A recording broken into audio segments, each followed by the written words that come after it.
She always came around sunset, the time the light hit her kitchen window just right, turning her hair into something you couldn't quite name. I'd pretend to water the same 2 plants on my porch, though they didn't need it. Just habit, I guess. Or curiosity. Or both. She'd glance over sometimes, a faint smile under that same loose bun she always wore, like she never meant to stay long. Her name was Claire.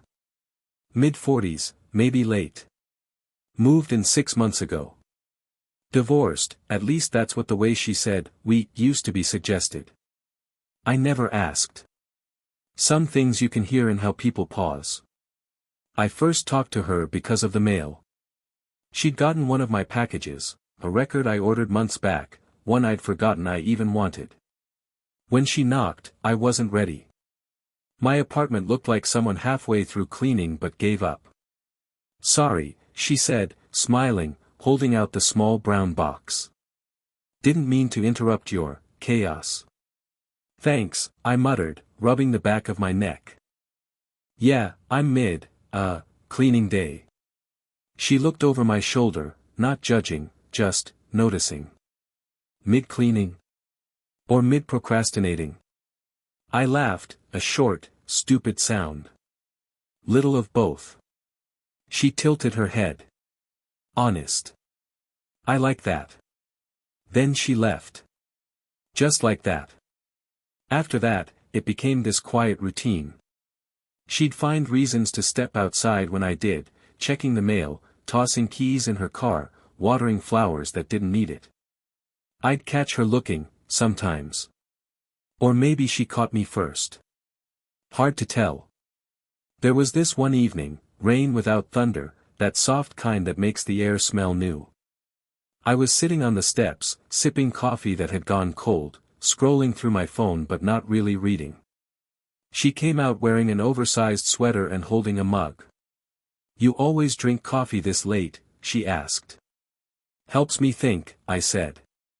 "About what?" I shrugged. "Stuff." She laughed. Deep. We both sat there, the silence filling up with rain and distance. She looked at me then, not the way people look at neighbors, but like she was memorizing something. Her eyes flicked toward my hand on the cup, then back up. "You fidget when you don't know what to say." I smiled, embarrassed. "You notice that?" She took a slow sip. "I notice a lot." The next day, I found a note slipped under my door. Not a letter, just a torn piece of notebook paper. "You left your mug on the steps. Thought about bringing it over but didn't want to seem eager. See?" I laughed when I read it. Then reread it. Then left it on the table longer than I needed to. That night, I walked to her door. Just to get the mug, I told myself. Just to say thanks. But she opened before I even knocked. "Didn't think you'd come," she said, leaning against the frame. The hall light made her skin look softer, or maybe that was just the hour. I almost didn't. "Why not?" "Didn't want to bother you." Her lips curved.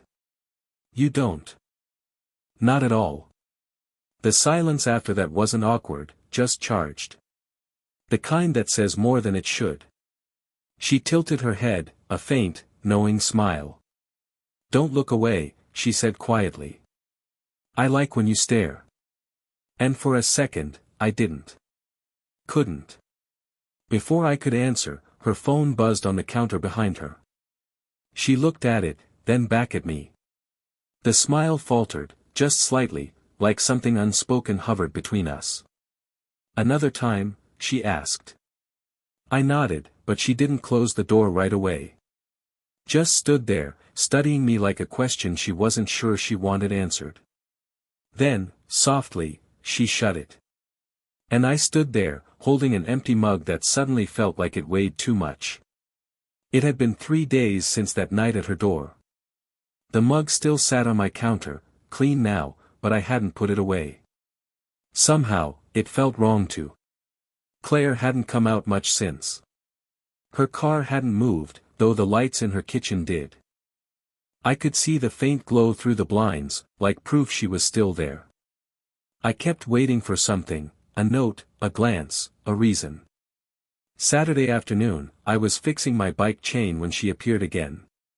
Her hair was loose this time, still damp from a shower, and she wore one of those soft, faded t-shirts people only wear when they forget someone might see them.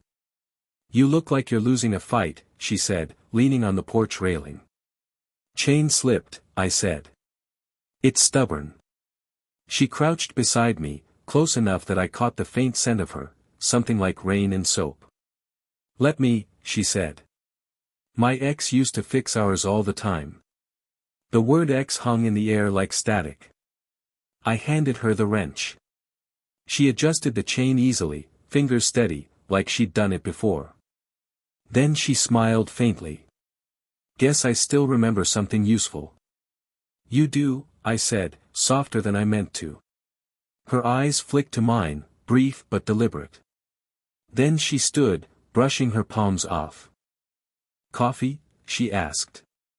Inside her house, everything felt lived in but quiet. No clutter, no mess, just warmth. Books on the counter. A jacket slung over a chair. A life, paused mid-sentence.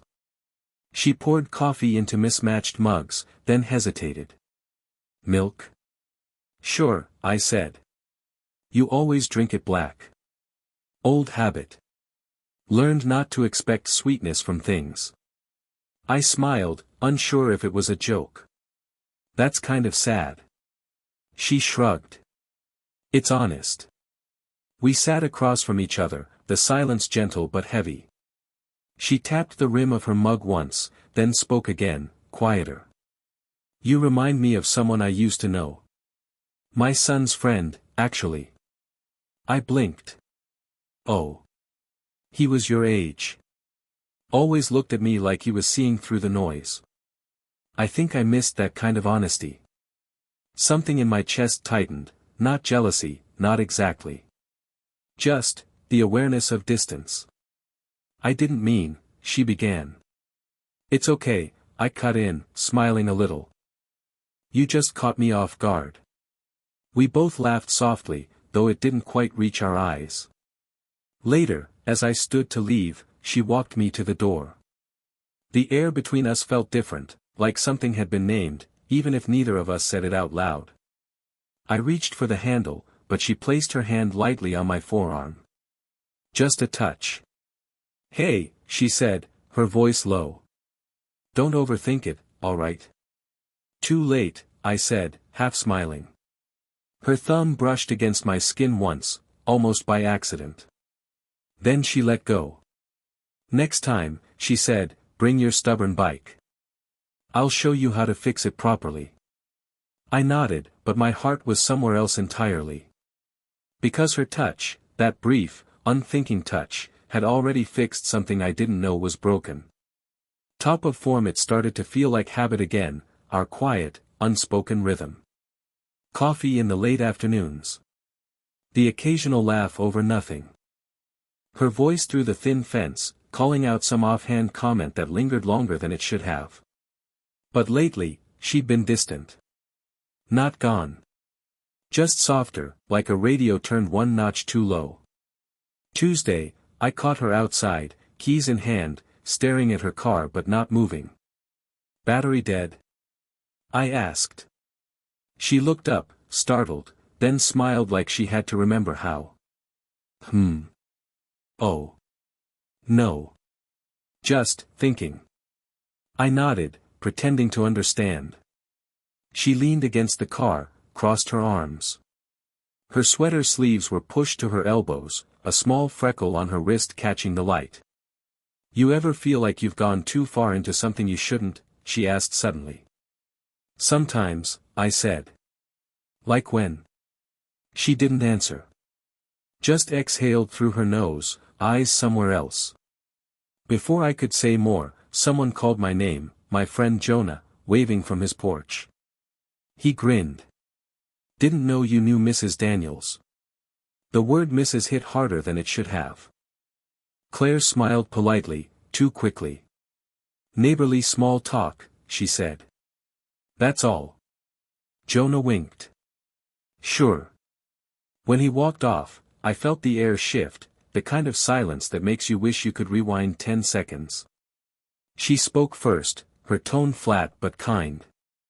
People notice more than you think. I don't care, I said. I do, she replied. Then she went inside. 2 days later, she came by to return a screwdriver I'd left on her steps. No note this time. No smile. Thanks, I said, taking it. She hesitated. I've been trying to keep some space. From what? Her gaze flicked to mine, brief and unsure. From wanting things that don't make sense. I swallowed hard. You think I don't want the same? She sighed. That's exactly what worries me. For a second, it felt like everything narrowed, her voice, the space, the heartbeat in my ears. Then her phone rang. A man's voice, faint through the speaker. She answered quickly, turning away. Yes, I'll sign the papers tomorrow. Papers. Divorce. Closure. Or something like it. When she hung up, she didn't look at me. I wanted to ask who he was. Didn't. Instead, I said, coffee tomorrow? She smiled, soft, almost sorry. Maybe. That night, I couldn't sleep. The light from her kitchen flickered on and off again. I imagined her pacing, hesitating, thinking of the same conversation. Just before midnight, there was a knock on my door, 2 short, 1 long. I opened it. Claire stood there, no jacket, no words. For a long moment, neither of us spoke. She reached up, brushed a raindrop off my cheek. Her hand lingered, just enough. Then she whispered, we shouldn't. But she didn't move away. And neither did I. Top of form, we started walking together in the evenings. No plans, no promises, just the kind of rhythm that builds quietly, step after step. The first few walks were light. Neighborhood talk. Her garden. My classes. The sort of things that pretend they're nothing. But tonight, she was quieter.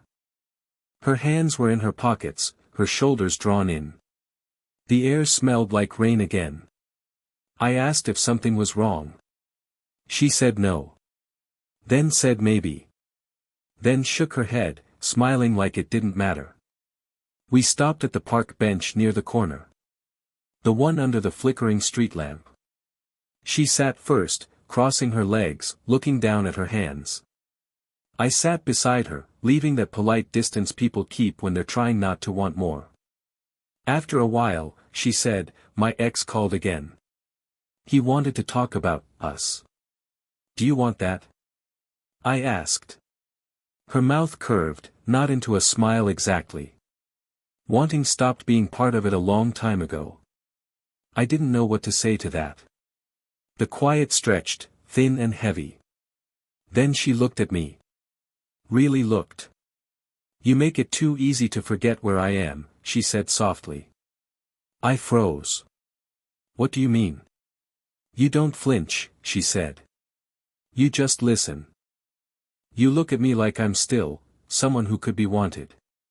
Something in me twisted, half ache, half warmth. Maybe you are, I said. Her breath caught. She turned away, blinking fast. You shouldn't say things like that. I didn't plan to. A car passed, headlights sweeping across the wet pavement. Her profile glowed for a second, beautiful, fragile, real. She spoke again, quieter. You remind me how lonely I've been. That's not fair to you. It's not about fair, I said. She looked at me then, eyes raw, unguarded. You're too young to understand what that means. Try me. Her jaw tightened, but there was no anger. Just fear. You think it's a movie moment. It's not. It's messy. It's waking up next to someone who realizes too late they shouldn't have stayed. Her voice cracked just slightly unstayed. I wanted to reach for her hand. Didn't. You think I don't know Messi? I said quietly. Every day feels like I'm halfway to something I can't have. She stared at me for a long moment.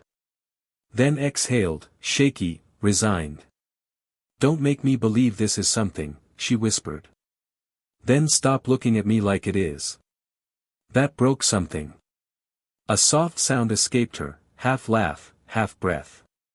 She leaned in just enough that I could feel the warmth of her shoulder, the faint brush of her hair against my sleeve. Her fingers twitched once, as if about to touch mine. Then she whispered, almost to herself, if I kiss you, it won't stop there. The words hung between us, trembling. Neither of us moved. And that stillness, that inch of almost, felt louder than anything either of us could have said. Top of form the next morning, her blinds stayed closed. No light from the kitchen. No clinking mug. By evening, I realized it had been 2 days since I'd seen her. I told myself not to care, she was busy, she needed space, but it felt like the air had gone out of something. The kind of silence that hums too loud. On the 3rd day, I saw her car in the driveway. Relief first. Then confusion. Because someone else was there. A man, mid-40s, same sharp jawline as hers, same quiet voice when he spoke. He was holding a box. She was laughing, but not the same way she did with me. I froze halfway down the street. Watched her hand brush his arm lightly as they carried something inside. Something twisted in my chest, quick and ugly. I turned around and went home. That night, I stared at my phone for an hour. Typed a message. Deleted it. Didn't see you around. Everything okay? Backspaced until the screen was empty again. Then I saw her porch light flicker on. The man left, quick hug, no kiss, but still. It meant something. Or maybe I just wanted it to. The next morning, she knocked. I almost didn't answer. When I did, she looked different, tired, hair down, eyes softer than I remembered. Hey, she said. I wanted to drop this off. It was my screwdriver again. The same one she'd already returned. You gave this back already, I said, forcing a small laugh. I know, she said, a little too fast. I must have mixed them up. I stared at her. She avoided my eyes. Was that my brother, she cut in. He's helping me pack some things. Pack. She hesitated. I'm going away for a while. Visiting my sister up north. How long? Just some time. The quiet stretched. The lie in her tone wasn't cruel, it was scared. I nodded slowly. You don't owe me an explanation. I know, she whispered. But I didn't want you to think I was avoiding you. You are, I said gently. Her lips trembled, then steadied. It's easier this way. That night, I sat on the porch with my cold coffee again, the same 2 plants, the same useless watering can. Her lights were off now. The blinds stayed shut. My phone lit up once, her name. But the message preview only showed, hey, I just wanted to say, then it stopped. No second bubble. No follow-up. Just that fragment. I waited. The rest never came. I typed something back, her name, then nothing else. My thumb hovered over send. Didn't press it. Just stared at the half-written word until the screen dimmed. And when it did, her window stayed dark. Like maybe she'd already left. Or maybe she was sitting there too, staring at her own unsent message, waiting for the same thing I was, something neither of us was brave enough to finish. 2 weeks. That's how long it had been since she left, or said she would. Her blinds were still drawn, her car still gone. Every evening, I'd catch myself glancing at her porch like an idiot, half expecting her to walk out with that half-smile again. I'd almost made peace with the silence. Almost. Then, one night, her porch light flicked on. I froze. The car appeared an hour later, the familiar sound of her door shutting, the low hum of her voice on the phone, then quiet. She was back. I waited a day before knocking. When she opened the door, she looked smaller somehow, not fragile, just tired. The kind of tired that doesn't go away with sleep. "You came," she said. "Wasn't sure I should." "I wasn't sure you would." We both smiled, a sad, knowing sort of smile.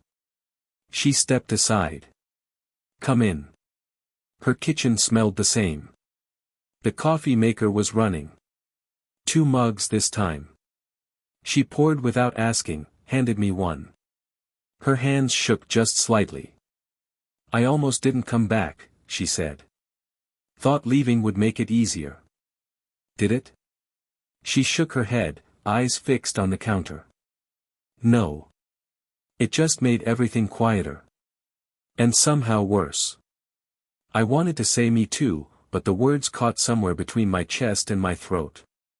She took a sip of coffee, then set the mug down too quickly, a small spill bleeding across the counter. She didn't wipe it. Just stared at it like it meant something. "I kept thinking about that night," she said softly. "What you said. What I almost did." "So did I." Silence again. Heavy, familiar. Finally, she looked up. "You make me feel like I'm still allowed to want things. But I don't know what to do with that." I stepped closer. "You don't have to do anything." "Yes, I do." Her voice cracked, barely. "Because if I don't, I'll keep standing in this kitchen pretending you don't matter." I laughed once, small, broken. "I've been pretending the same thing." She looked at me, really looked, and for a second, it felt like everything between us was just breath. "I'm scared," she whispered. "Of what?" "Of being happy for the wrong reason." I swallowed hard. "Maybe it's not wrong." She exhaled, eyes glassy but calm. "You don't know what this could cost." "Maybe," I said, "but I know what it costs not to try." She stood there for a long time, motionless. Then she reached out, her hand finding mine, slow, deliberate, warm. No kiss. No rush. Just that simple contact that said everything the words couldn't. Her thumb traced over my knuckles once. "You shouldn't have waited," she whispered. "I would have waited longer." A small, trembling laugh. Then, softly, she said, "Okay." And that was all it took. Not a promise. Not an ending. Just okay. It's been a year. Not the kind that flies, the kind that stretches, breathes, learns how to be quieter. Claire still lives next door. Still drinks her coffee black. Still waters the same flowers she once said didn't need it. Sometimes I catch her humming through the open window. Sometimes I hum along without meaning to. We never had a moment. No fireworks, no grand kiss in the rain. Just small things, shared groceries, morning walks, coffee left on my porch when I overslept. The kind of things people don't notice unless they're looking closely. She still teases me sometimes, calls me the boy next door, when she wants to make me blush, though she knows I'm not much of a boy anymore. We've learned to exist in the same rhythm. Separate lives, shared pauses. I still have the mug she gave me that first week, the one she pretended to forget. The handle's chipped now, but I use it every morning at 8:47 a.m. She says it's the 1 minute that always feels like hours. We walk most evenings, like we used to. The same park, the same flickering street lamp. The same bench under it, a little more rusted now, but familiar. Last week, she said something that stuck with me. "You know," she said, "I used to hate this light. Thought it made everything look tired. Now I think it makes things honest." I didn't answer right away. Just watched the way her hand rested on the bench, her thumb tracing slow circles over the wood. She looked at me then, that same soft, knowing look she gave me the night everything almost happened. The look that said it didn't need to. She still keeps a small photo of her son on the counter. I've never asked, and she's never explained. Some things are better left as they are. But once, when I came over to fix her sink, I saw a note tucked behind the frame. My name written small in the corner. I didn't mention it. Just smiled, handed her a wrench, and said, "You still remember how to fix things." She smiled back. "Only the easy ones." Now, some mornings, I hear her knock once, two short, one long. Our old signal. It means coffee's ready. It means nothing's perfect, but it's enough. I'll walk over, still half asleep, and she'll hand me that chipped mug, already filled. "Milk?" she'll ask, even though she knows I take it black now. "Sure," I'll say, because the question's never really about coffee. Sometimes we talk. Sometimes we don't. But the silence between us doesn't ache anymore. It's just life, warm, familiar, shared. And every now and then, when the light hits her kitchen window just right, she'll catch me staring again. She'll smile, shake her head a little, and whisper, "Don't look away." I never do. Bottom of form, bottom of form, bottom of form.